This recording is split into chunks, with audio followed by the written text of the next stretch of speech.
whatever for gas.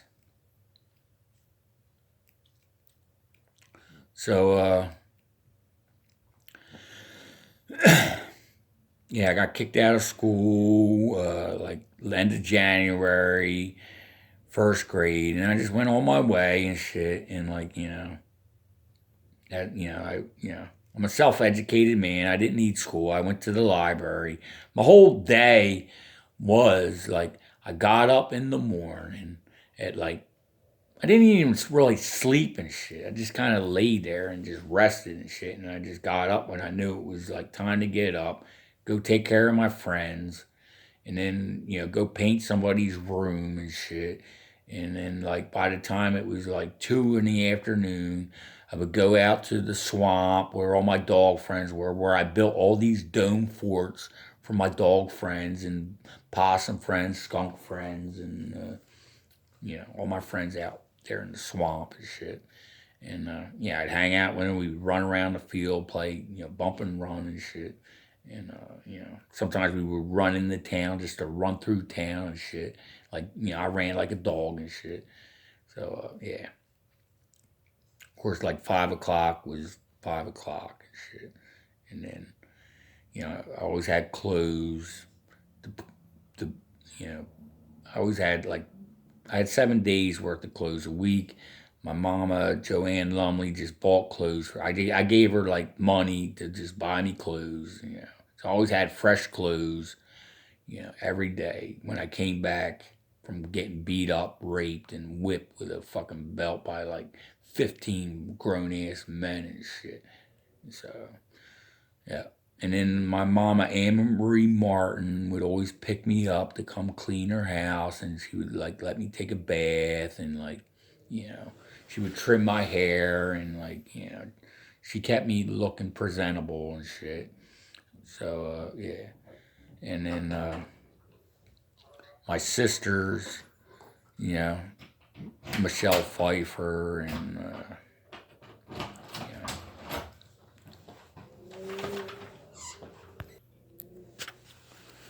so yeah, pretty much like from 1979, I was writing stories, I was writing songs. Every Friday, I had a catalog of songs to sell, just to sell songs. I didn't need money.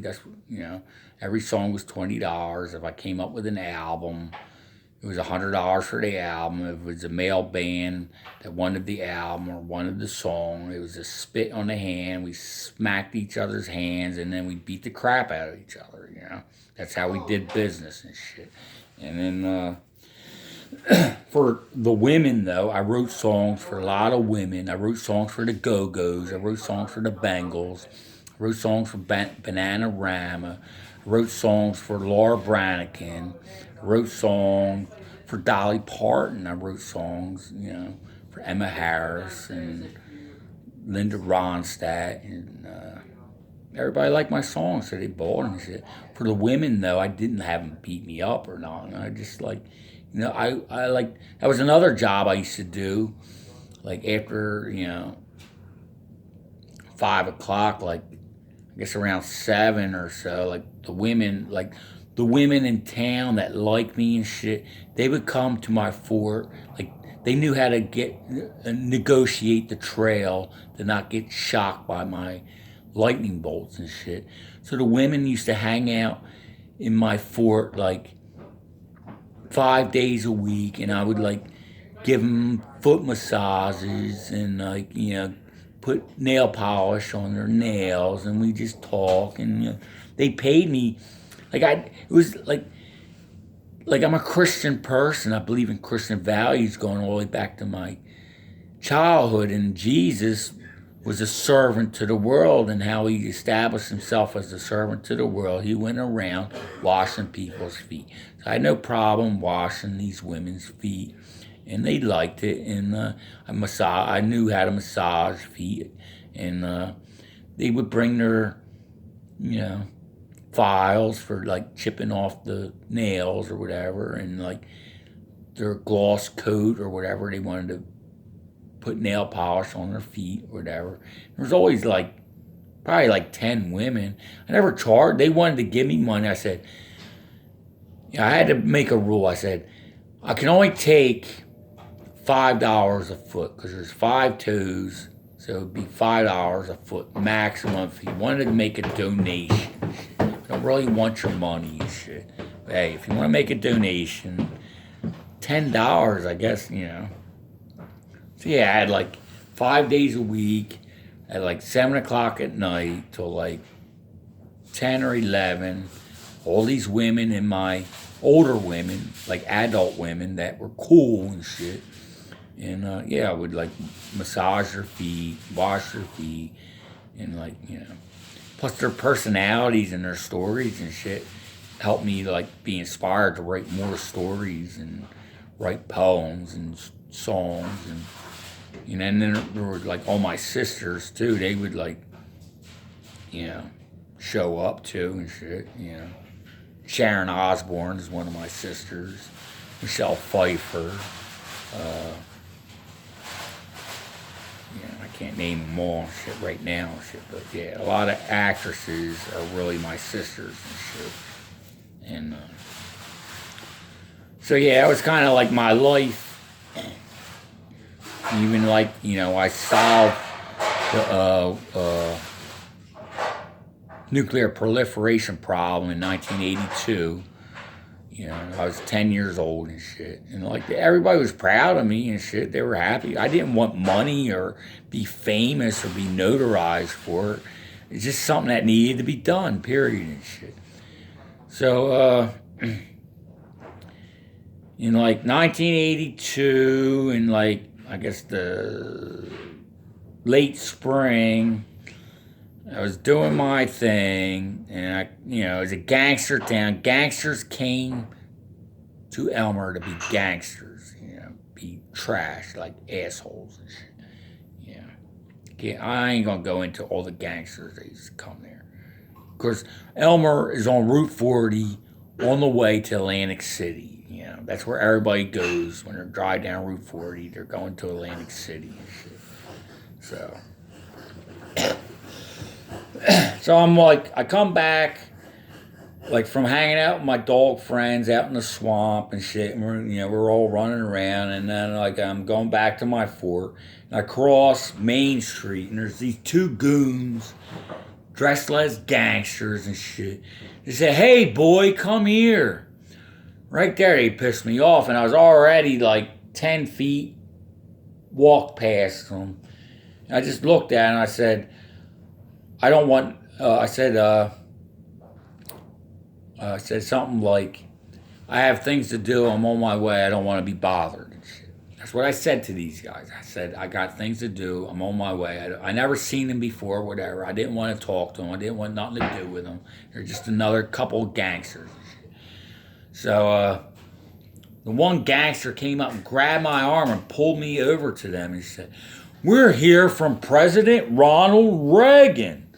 You did a good thing for our country, and we want to reward you with all things that you want to have and shit." That's how they came to me and shit. So I told these guys, I said, "You ain't got nothing that I need, A. B, as far as I know about Ronald Reagan, he's nothing but a gangster. He supports gangsterism, and like the America agenda was to destroy the world, and I defeated the America agenda. So you're here to liquor me to be part of your agenda, and I'm not a part. I'm a procreationist. I'm not an American. I don't believe in America. So take your America and sell it to somebody else, because I'm not interested." Me as a 10-year-old man telling these goons sent from Ronald Reagan, right? So I started to walk away and shit, right? And they fucking dragged me over and shit. "Who do you think you are to talk trash on America? America is where you were born. You were born to serve our country. What you did is good for our country." I said, "What I did was good for the world. I'm out to serve the world. The life of the world was in jeopardy. So I stopped you assholes from murdering the life of the world and shit." So They just didn't take the hint that I didn't want nothing to do with them, right? Where in the Constitution does it say that I have to stop in my daily activity to address anybody? Really? Like, why? Where in the Constitution says I even had to stop and talk to these assholes and shit?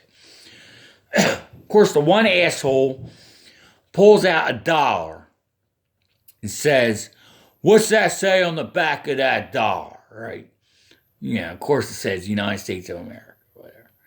So what I know by 10 and shit about the history of America, and because I read in the library and I got my grandma to get me real books and not fucking fictitious books and shit.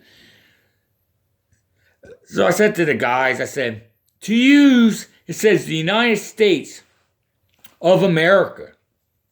To me, it says the United States conquered by America. That fucking one guy fucking backhanded me across the fucking face and shit. Made me so mad, I jumped up and raccooned his ass, but I didn't drag him to the ground. I bit him on the cheek. I bit him on the cheek so hard, I ripped the fucking meat out of his fucking face and shit. Them fucking guys were so pissed, they fucking beat the fucking shit out of me with their fists. They ripped the clothes off of me. They whipped me with their belts and fucking stuck their dicks in my ass, telling me I will never prosper, ever, ever. That everything I have right now has been trashed. And that because I won't serve Ronald Reagan is going to make sure that my whole life is going to be misery. Anytime I find love, my love will be destroyed. Anything of prosperity I ever make for myself will be taken from me.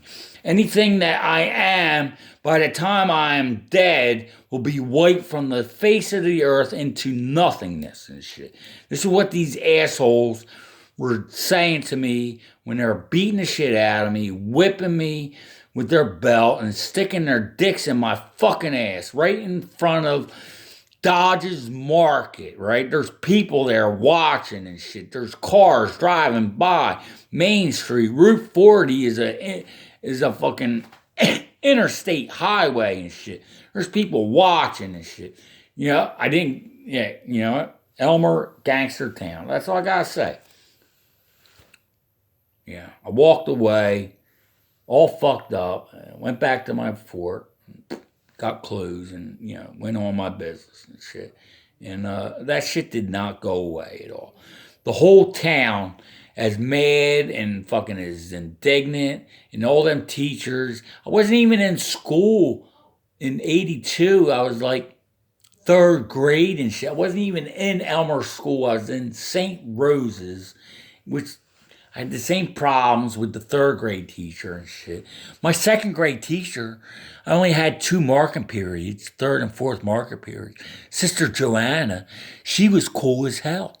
She liked me writing songs, even these songs they called devil worship songs and shit.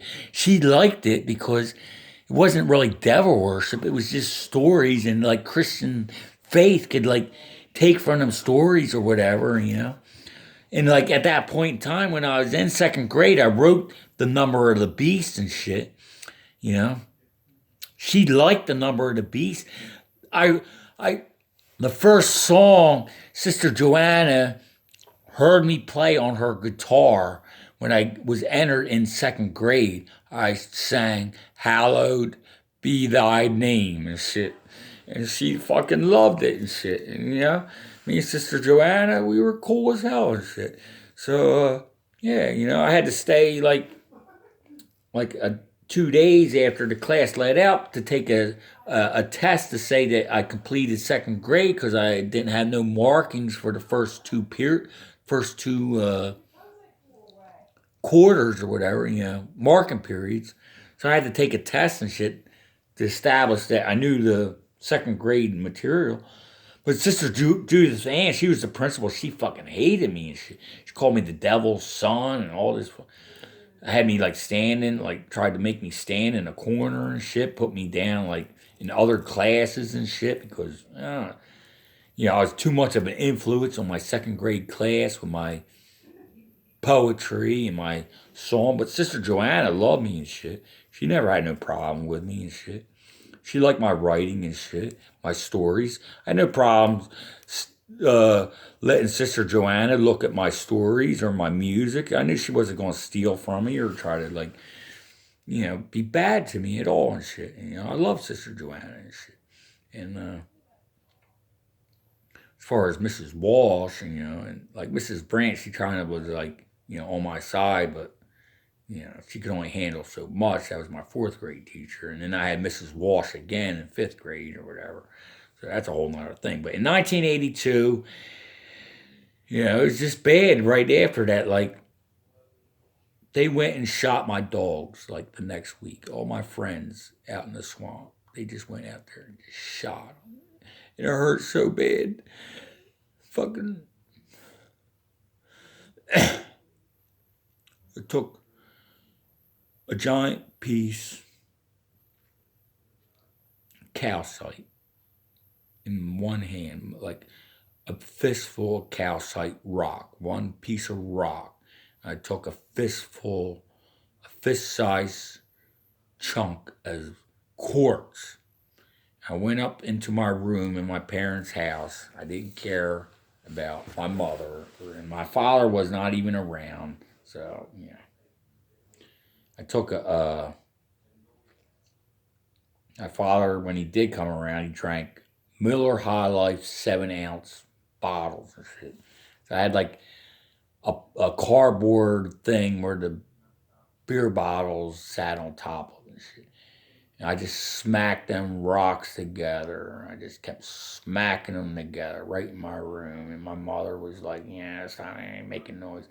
I did not listen to her. I just smacked them rocks together and kept smacking them together with all my anguish and misery and everything that I had built up at that goddamn moment on a Saturday and shit. And when I was 10, and I broke them rocks down to fucking dust and shit right in that fucking cardboard thing, and I cried in that dust, and I mixed it. I mixed it with a empty match book and shit. I mixed my tears in that dust, and I cut that dust into 3 parts, and I made 3 fucking stones and shit. 3 stones. That's the day I became a Mortimer, when I made stone out of my pain, anguish, and misery, and my tears in the dust that I mixed made stone. That's how we Mortimers are. When we first make stone and shit. It's already an enlisted man with the Marines because I had made cellulose plastic with 3 states of phosphorus that was like 8 inches long and like an inch and a half high and shit.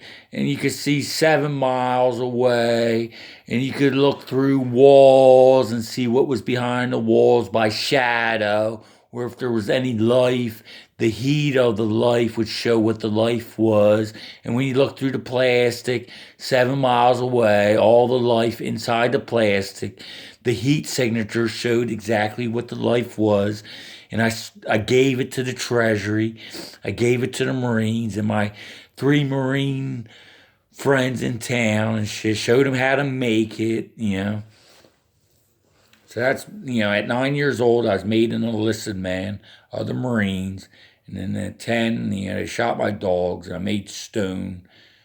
And, there you go. First I was an enlisted man as a Marine. Then after Ronald Reagan made all them men go murder all my friends out in the swamp, plus being beaten every fucking day since I was 7 up until then, and like assholes, just asshole adults and shit, all come together to make them 3 fucking stones and shit. Those 3 stones are still out there. They will never go anywhere. I've run across them too from people that were bad, and bad things happened to those people that had them stones. And, hey, Them Stones will never go away ever. Wherever they're at right now, they're doing their thing. And so yeah, after that, like I made them Stones. That's when I wrote U2 War.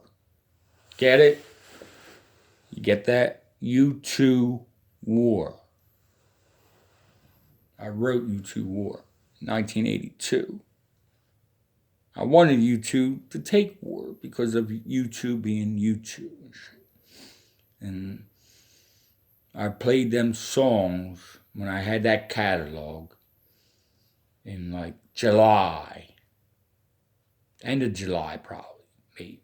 I had everything: the drum beats, the bass line, the two guitars, the harmonies, the lyrics.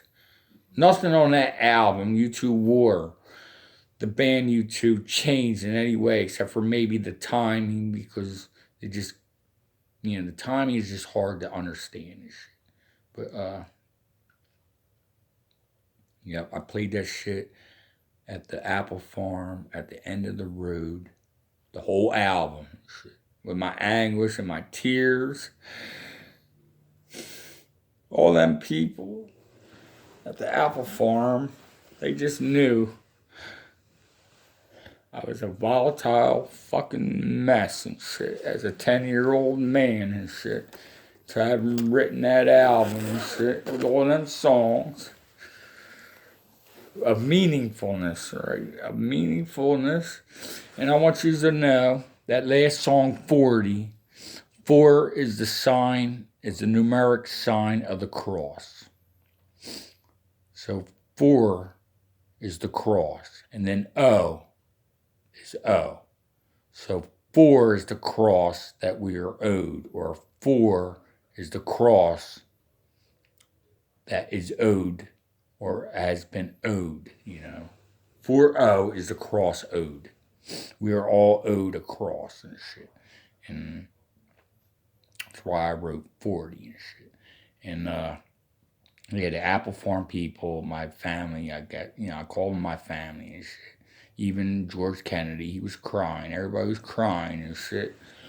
Because they knew the truth of where it all came from. And, my brothers, my bandmates, they slapped their fucking spitty fucking hands against my spitty fucking hands, and we just beat the fucking piss out of each other because that shit was so raw. That rawness had to be illustrated, not just from by me to them, but from them to me also. We beat the fucking piss out of each other. My bandmates, U2, and myself, a 10-year-old man and shit. That's how U2 War was put down and rock. Of course, the whole album was ready to market in September of 1982. But the one thing that everybody said that needed to be part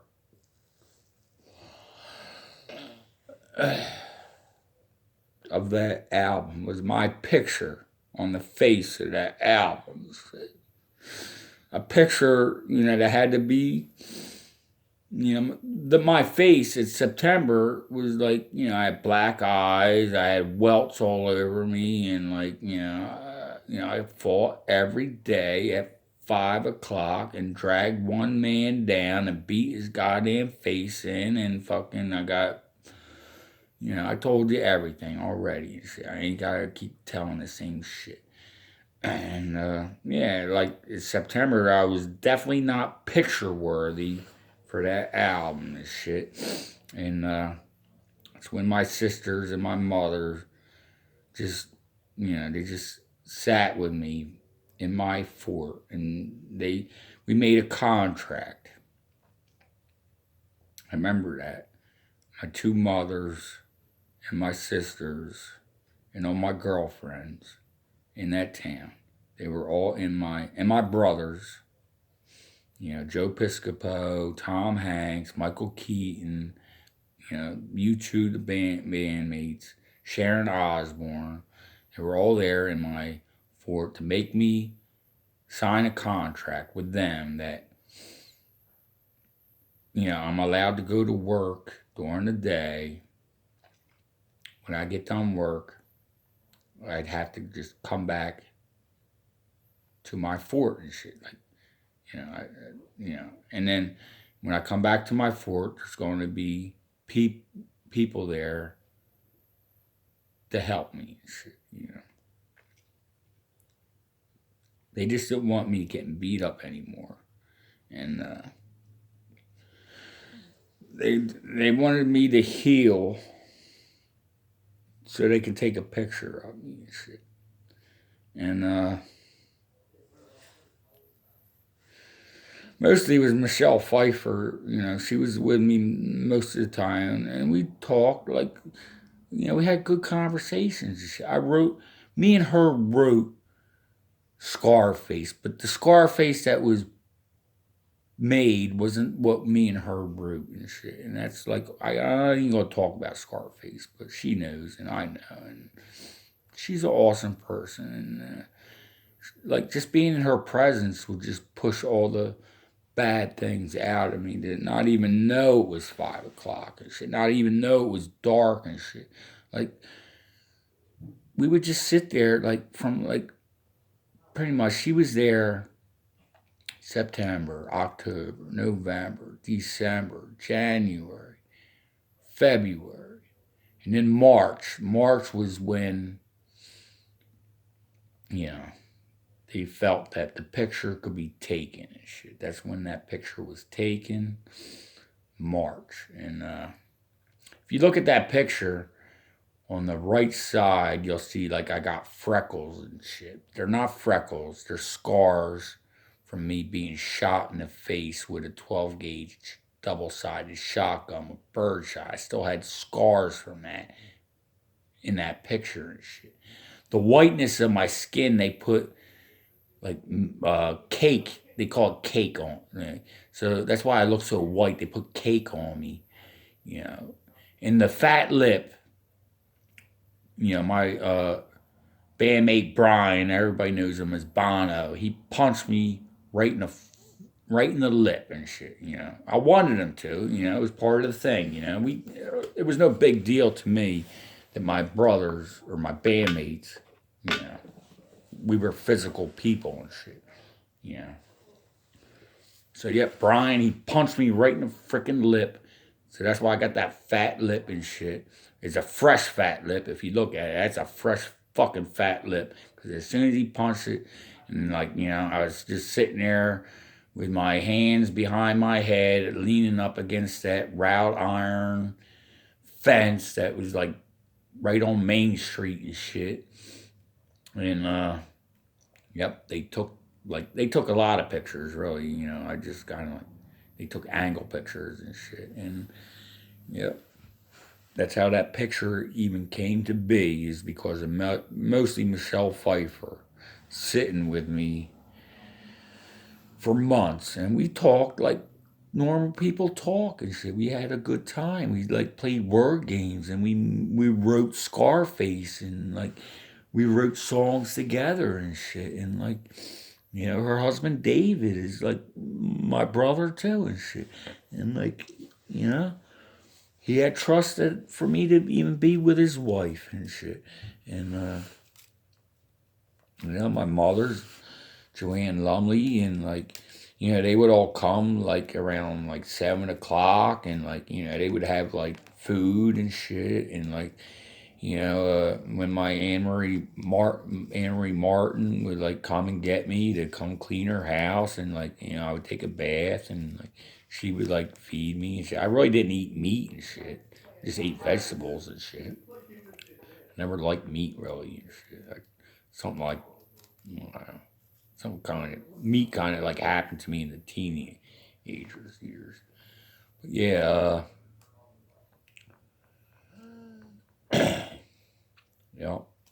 So that's how YouTube War came. It's about Ronald Reagan. It's about child molesters. It's about children being forced to have to agree that the adults know better and shit. And the last song is about the cross that we owe, 40 and shit. So there you go. There's like my whole life up to 10 that, I stopped World War III. I was made an enlisted man to the Marines. I became a Mortimer by making three stones, with my pain, anguish, heart, sorrow, and misery. And, I can run like a dog. I can attack like a raccoon. I can, climb a tree like a squirrel and a snake or whatever. I'm like very versatile person and shit. And, I just want to love the world and shit. I didn't, fighting them men wasn't really in my consciousness. It was a subconscious thing. And, yeah, I rewrote the electric code internationally and nationally. I made $1 million credibly with the IBEW. Plus, I had all kind of money under my mulch bed from like selling meth from like 1979 till like 1983 and shit. I didn't know it was meth. I didn't know it was drugs. I didn't know. I thought it was the perfect food that I had to be secret about because the government agents would like hurt people or something. And then Andy Warhol was supposed to give me equipment and shit that I paid for, but he just wouldn't give it to me because he's an ignorant fuck and shit. That's the only reason he didn't allow me to have what I paid for and shit that he said he could get and shit. Yeah. So fuck Andy Warhol and shit. Fuck Lou Reed too. I wrote "Take a Walk on the Wild Side." That's not his song. That's my song and shit. So there you go. There's Lou Reed, the fraud that he is and shit. So, I guess that's enough for now and shit. When I come back, I'll go from 10 upward and shit. I can't think of anything I missed, really. But I was a prosperous person before Ronald Reagan. I had a good life and shit. And, yeah, war. You too, war.